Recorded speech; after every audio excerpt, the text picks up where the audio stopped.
बिस्मिल्लाहिर्रहमानिर्रहीम, अस्सलाम वालेकुम। मैं हूं समर अब्बास, आपको अपने डिजिटल चैनल पर खुशामदीद कहूँगा। आज की इस वीडियो में चार बड़ी अहम खबरें हैं जिन पे मैंने आपसे बात करनी है। एक तो मैं आपको बताऊंगा कि करक ने तो आज कमाल कर दिया है, बगैर किसी लीडर के इतना बड़ा इज्तिमा करना और इतनी रुकावटों के बावजूद, दफ़ा 144 के बावजूद। बड़ी इंटरेस्टिंग आज ये डेवलपमेंट थी और शेर अफजल मरवत तो नहीं पहुंच सके, लेकिन उनके बगैर ही इतना तगड़ा पावर शो करके तहरीक इंसाफ खैबर पख्तूनख्वा ने एक बड़ा वाज़ेह पैगाम दे दिया है। इसकी डिटेल्स मैं आपसे शेयर करूंगा। और एक ड्रामाई एंट्री भी वहाँ पे एक लीडर की हुई, जो कि काफ़ी अर्से से रुपोश थे, वो भी आपको बताएंगे। अच्छा, पाकिस्तान तहरीक इंसाफ ने एक प्लान बनाया। टिकटॉक की तकसीम के वाले से चूंकि पाकिस्तान तहरीक इंसाफ को बड़े ही संगीन चैलेंजेस का सामना है। ज़ाहिर लीडरशिप जो है वो छुपी हुई है, कोई गायब है, कोई तायब है, कोई गिरफ्तार है। तो उस पर एक प्लान बना है बड़ा इंटरेस्टिंग। पहले प्लान ए बना है, प्लान ए के बाद प्लान बी और प्लान सी तक प्लान तहरीक इंसाफ ने बना लिए हैं। वो प्लान मैं आपके साथ शेयर करूंगा। और नाज़रीन, निगरान हुकूमत की बंदर बाट नवाजिशात जो हैं वो जारी हैं मुस्लिम लीग नून के ऊपर। और इसहाक डार साहब को एक बड़ी अहम पोजीशन दी गई है वफाकी वजीर के मसावी। और मिनिस्टर इनक्लेव में उनको बंगला भी मिला हुआ है जनाब। उससे फ़ायदा बराह रास्त मियां नवाज शरीफ उठाते हैं। ये भी बड़ा इंटरेस्टिंग मामला आपके साथ मैं डिटेल शेयर करूंगा। और इमरान खान को इस्लामाबाद के जुडिशल कम्प्लेक्स में 28 तारीख को पेश ना किए जाने के हवाले से कुछ बातें बड़ी इंटरेस्टिंग सामने आई हैं। एक प्लान सामने आया है, वो प्लान क्या है आपको बताएंगे। और नाज़रीन, एक बड़ा अहम मामला है, वो है फ़ौज में, पाक फ़ौज में बड़े अहम कुछ तकर्रुर और तबादले हुए हैं। लाइमलाइट में तो जनरल आसिफ गफूर का जो है वो आया मामला, लेकिन एक और बड़ी अहम पोस्टिंग है जो बिल्कुल डिबेट से, डिस्कशन से बाहर रही है। वो पोस्टिंग सबसे इंपॉर्टेंट है। आसिफ गफूर से भी ज़्यादा इंपॉर्टेंट पोस्टिंग वो थी। और वो क्यों इंपॉर्टेंट है वो जानना बड़ा ज़रूरी है। इस पर मैं आगे चल के आपसे डिटेल में बात करूँगा। आपसे रिक्वेस्ट है कि चैनल को सब्सक्राइब जरूर करें। अगर आपने अब तक चैनल को सब्सक्राइब नहीं किया, वीडियो पसंद है तो लाइक करें और बेल आइकन प्रेस करना ना भूलिएगा, ताकि आपको वीडियो का नोटिफिकेशन मिल जाएगा। क्योंकि मैं वीडियो किसी टाइम भी रिकॉर्ड कर लेता हूँ, जहाँ मुझे मेरे पास खबर आती है तो मैं इंतज़ार नहीं करता, मेरे को फिक्स टाइम नहीं है। तो इसलिए आपको जब भी खबर आए आपको बर वक्त आप तक पहुँच जाए करें। अच्छा, सबसे पहले बात करते हैं जनाब करक की। करक में जनाब आज पाकिस्तान तहरीक इंसाफ का वर्कर कन्वेंशन था, कल धीरबाला में, बाकी जगहों पे कन्वेंशन हुए, मर्दान वगैरह बाकी जगहों पे। तो उसमें ये हुआ जनाब के दफ़ा 144 नाफिज कर दी गई है खैबर पख्तूनख्वा के अंदर पाकिस्तान तहरीक इंसाफ के बड़े कामयाबी के साथ होने वाले वर्कर कन्वेंशन को नाकाम बनाने के लिए, रोकने के लिए।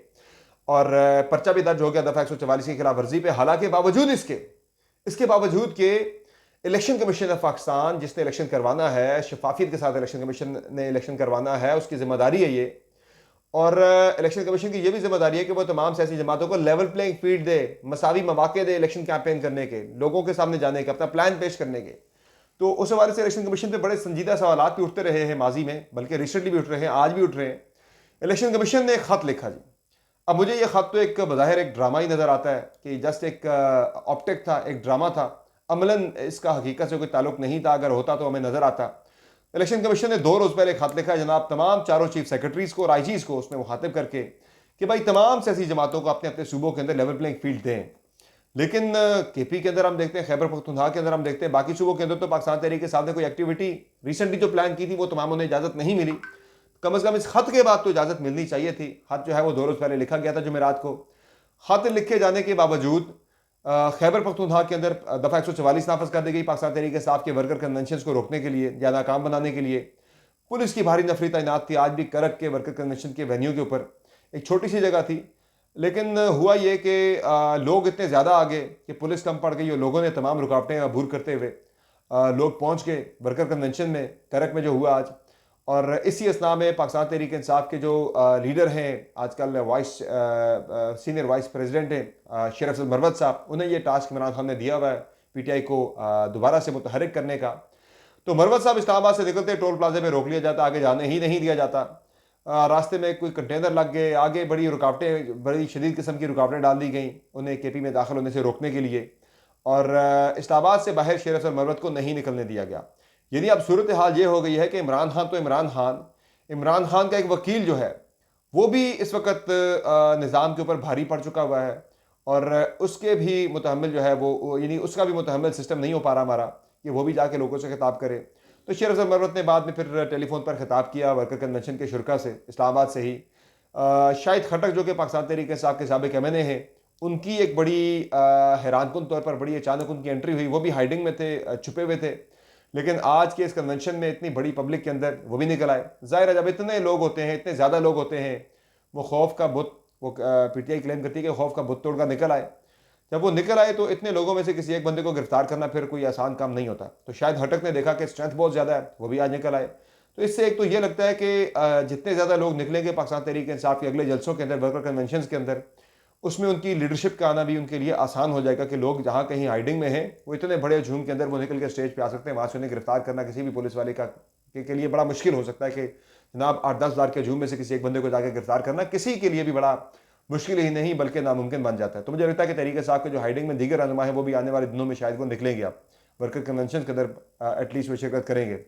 इलेक्शन कमीशन का इम्तिहान है कि ख़त लिखा था तहरीक इंसाफ को केपी के अंदर रोक दिया गया अपनी पोलिटिकल एक्टिविटी करने से, आज भी की है करक के अंदर, तो अपने जोर बाजू पे किया है। एफआईआर भी कल के दीरबाला वाले इवेंट के ऊपर दर्ज कर दी गई है पीटीआई की लीडरशिप के खिलाफ, शेर अफजल मरवत के खिलाफ भी। तो इससे मेरे ख्याल से देखते हैं कि इलेक्शन कमीशन इस पर खुद से क्या नोटिस लेता है, क्या वो दोबारा खत लिख के असर्ट करता है या रोकने वालों के खिलाफ भी कोई कंटेम्प्ट लगाता है। बाकी एक बहुत इंटरेस्टिंग मेरी ऑब्जर्वेशन है वो मैं आपके साथ शेयर करूंगा। माजी में वर्कर कन्वेंशन जो है इसे इतना ज़्यादा कोई अच्छी यानी कि इसकी रिप्यूट नहीं रही, इस सेंस में कि सियासी जमातों ने इसे टूल बना लिया था। टूल ये ऐसे बन गया था जहां सियासी जमात को लगता था कि वो प्लान तो जलसा ही करते थे, लेकिन जहां उन्हें लगता था कि वो जलसे के लोग इकट्ठे नहीं कर सकेंगे, लोग उनके कम वहां पे शरीक होंगे, तो वहां उसे वर्कर कन्वेंशन का नाम दे दिया जाता था कि छोटी जलसी जो है, मिनी जलसी को एक वर्कर कन्वेंशन का नाम दे के बदनामी से बचा जाए, ताकि भाई था ही हमारा कन्वेंशन पे थोड़े लोग आए, हमने तो जलसा रखा ही नहीं था। तो अब ये हो रहा है जनाब कि पाकिस्तान तहरीक इंसाफ बिल्कुल उसका उलट कर रही है। यहाँ सूरत हाल बिल्कुल उसके उलट है। वो इस तरह से है कि पाकिस्तान तहरीक इंसाफ को जलसे करने की इजाज़त तो है नहीं है, तो ये किया कि उन्होंने हाई कोर्ट पे पटिशन डाल के वर्कर कन्वेंशन की इजाज़त तो ली है। अब वो ये करते हैं कि करना होता है जलसा और नाम देते थे कन्वेंशन का, यानी कि कन्वेंशन के नाम के ऊपर इजाज़त तो मिल जाती है, लगता है कि बहुत थोड़े से लोग आएंगे, जनाब 300-400 लोग होंगे, तो कन्वेंशन का नाम दिया जाता है, होता कन्वेंशन है, लेकिन वहाँ पे लोग जो हैं वो जलसे की तरह से लोग निकल आते हैं। आज भी जो करक के अंदर हुआ है वो किसी जलसे से कम नहीं था, जितनी बड़ी तादाद में लोग थे इसे एक प्रॉपर आप जलसा कह सकते हैं, ये कन्वेंशन इससे आप नहीं कह सकते कि इतनी बड़ी तादाद में लोग निकल आए वहाँ पे। तो ये एक मोटिवेशन भी है केपी के अंदर, बाकी लोगों को भी दायरा जो तहरीक इंसाफ से वाबस्ता लोग हैं उनको इससे बड़ी मोटिवेशन मिलती है, और पंजाब के अंदर भी इससे लोगों को बड़ी इंटरेस्टिंग इसकी यानी कि बड़ी ज़बरदस्त इसके असरात जो है वो पंजाब के ऊपर भी जाएंगे। अच्छा, दूसरा आज इस वीडियो के अंदर जो मैंने बात करनी है पाकिस्तान तहरीक इंसाफ के पार्टी टिकट्स वाले से बड़े इंटरेस्टिंग 4 प्लान सामने आ चुके हैं, और मेरी तहरीक इंसाफ के एक बहुत ही सीनियर लीडर से बात हुई। उन्होंने ये कहा कि 4 हमने प्लान इस पर बनाए, बल्कि अली मोहम्मद खान ने नाम ही बता देता हूँ जो कि पाकिस्तान तहरीक इंसाफ की कोर कमेटी के अहम तरीन रुकन भी हैं। उन्होंने बताया कि हमने प्लान बनाए जी, 3 हमने प्लान बना लिए, plan A, plan B, plan C हमारे तैयार है पार्टी टिकट्स के हवाले से।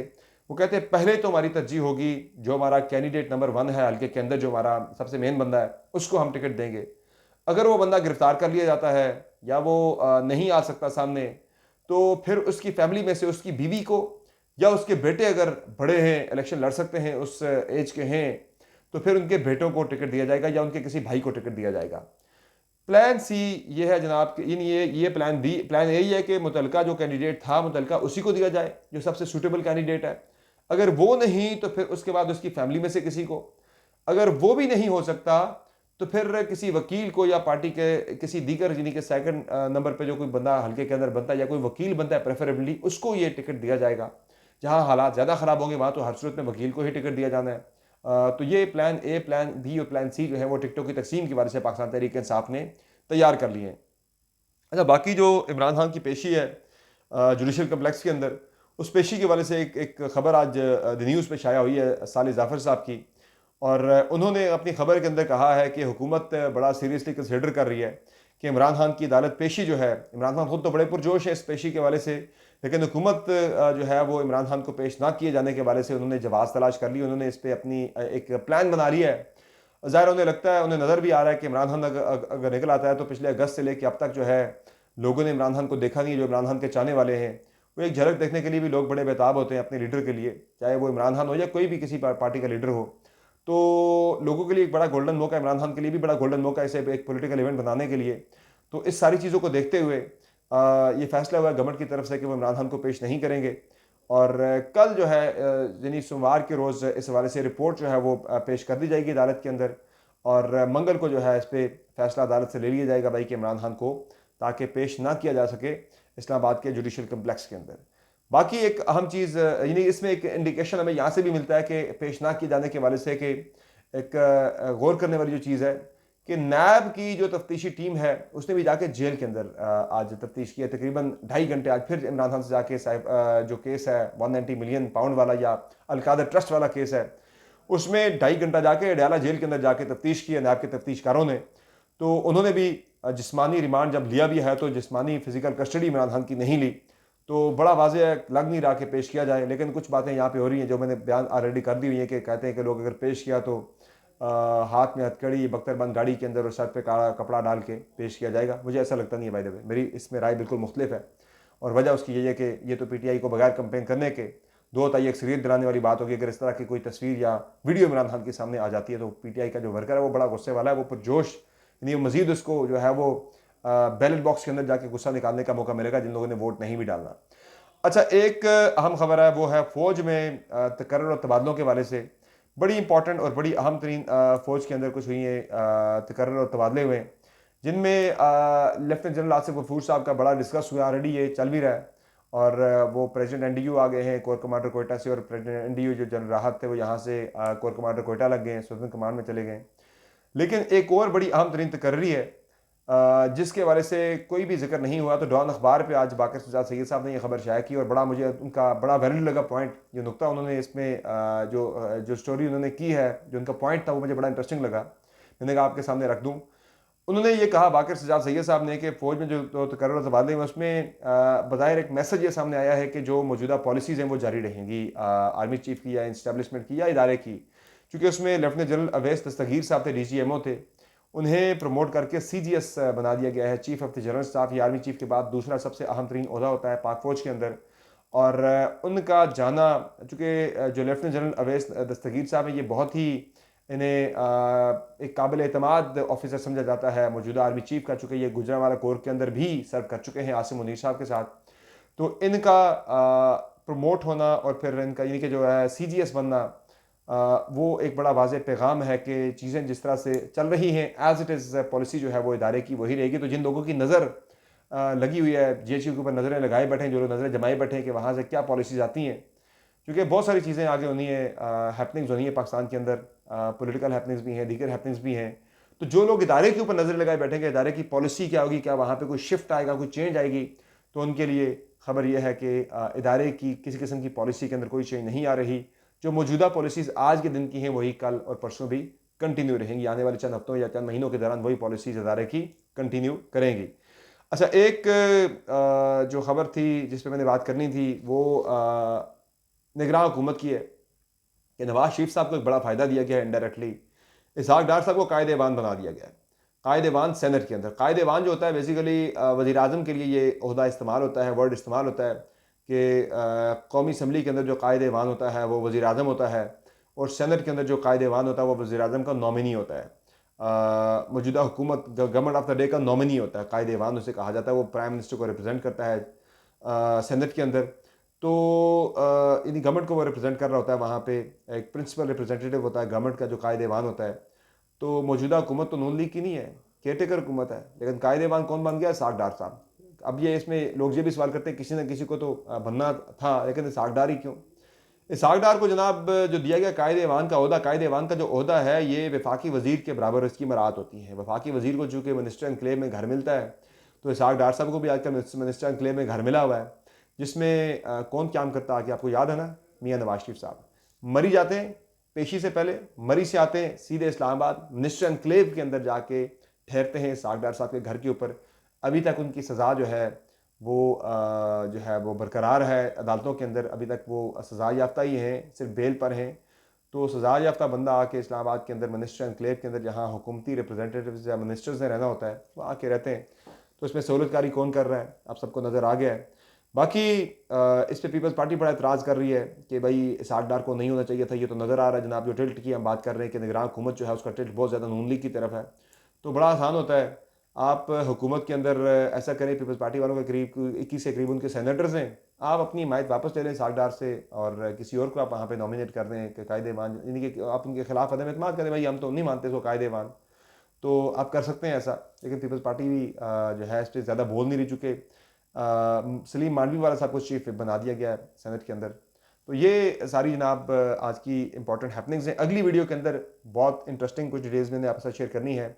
एक तो मैं आपको अगली वीडियो के अंदर बताऊंगा कि जनरल बाजवा और जनरल फैज़ हमीद के ख़िलाफ़ एक पटिशन आई थी। वो पटिशन थी उनके रिसेंटली आने वाले बयानात के हवाले से, वो पटिशन इस्लामाबाद हाई कोर्ट ने खारिज कर रही है। इसकी वजह बहुत इंपॉर्टेंट है। वो पटिशन जो यानी कि लगते लगते वो पटिशन जो है वो डीलिस्ट हो गया केस इस्लामाबाद हाई कोर्ट से, चीफ जस्टिस साहब ने किया। उसकी वजह बहुत ही इंपॉर्टेंट है और वो मामला जुड़ा है इमरान खान के साथ। इसकी वजह मैं आपके साथ अगली वीडियो के अंदर शेयर करूंगा और मैं आपको बताऊंगा जनाब के इलेक्शन होने या ना होने के हवाले से इस्लामाबाद के अंदर एक बहस चल पड़ी है, क्योंकि अभी एक हफ्ता पहले तक तो हर कोई कह रहा था कि इंतखाबात होने जा रहे हैं। अब कुछ आवाज़ें उठना शुरू हो गई कि इंतखाबात मुल्क के अंदर शायद 8 फरवरी को ना हो सके। इंतखाबात नहीं होते तो उसका मुतबादल क्या है? उसका मुतबादल जो है वो एक नेशनल यूनिटी गवर्नमेंट बनाए जाने की बात हो रही है। ये माजरा क्या है, इस्लामाबाद के ड्राइंग रूम्स के अंदर आजकल इस पर क्या बात हो रही है, अगली वीडियो में डिटेल्स आपके साथ शेयर करेंगे। फिल वक्त समर वाद को दीजिए इजाजत। अल्लाह निगहबान।